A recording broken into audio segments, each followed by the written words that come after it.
I'm going to move on to look now at eliminating toxic feelings and irrational thoughts. What do we think a toxic feeling is? Without looking at your notes. Something that manifests negatively. Okay, something that manifests negatively, yeah? Something that might limit you. Yes, absolutely. Harm you. Yes, definitely. Potential harm for strong negative. Too strong or intense or persistent rather than a short-term feeling. In that sense, it's more consistent. And that's really key. Thank you for that. Really, really accurate, because when we say we have negative feelings, don't we? There's lots of negative feelings that we can see on our feeling wheels. But a toxic feeling is one that we find really difficult to shake off. We're going to look at some examples of toxic feelings shortly, and how they link to irrational thoughts as well. So we're looking at the connection between the thinking, the feeling, and the behaviours.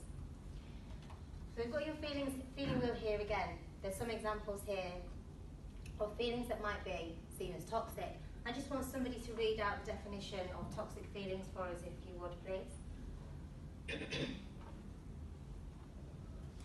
Intense negative emotions that we experience when our needs are not met, which have an adverse effect on mental and possibly physical health. Thank you, Chris. And the key thing for me here is when our needs are not met. So we have human needs. The languages of love can fulfill some of those needs just by the way that we speak to each other. We're social animals. It's really important for us to feel as though our needs are met. Excuse me, that we have a sense of belonging with the people that we're with. And if there's negative, difficult feelings coming out of relationships or environments that we're in, our needs might not be met. And absolutely, just like you said, there could be an impact there on physical health as well. Really close links between our feelings and the efficiency of our immune system. And then we have irrational thoughts. Really simple definition of an irrational thought. Would somebody read that out for us, please? Thinking without adequate use of reason. Thank you very much. That's really simple, isn't it? When we're being irrational, we're not using any reasoning.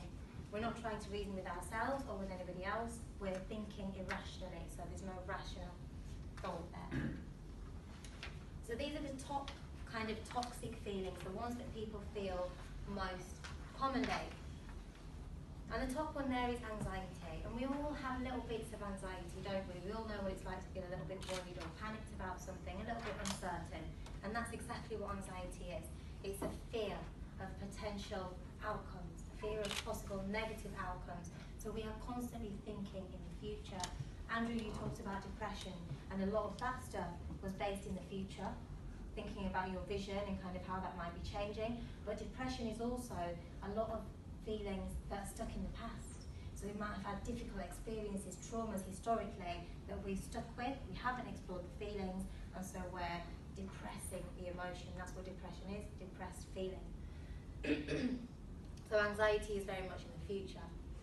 Anguish is also a future-based toxic feeling. What's anguish about? Worry about something. You're worried, yeah? So it's like a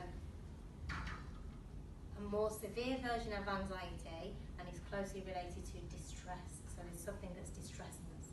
More likely to be a situation involved when we're feeling anxious rather than it just being a feeling. Dissatisfaction as well. So what does dissatisfaction lead to us feeling? It's a feeling in itself, but it leads to us feeling Sad. sad. Yeah, absolutely. There was a little one in between there, but you've gone straight to the sadness, and that's absolutely right. Dissatisfaction leads to disappointment. If we're dissatisfied, we're going to feel disappointed. That links to when you mentioned expectation. If we have an expectation, then we're opening up opportunity for us to feel disappointed because that expectation might not be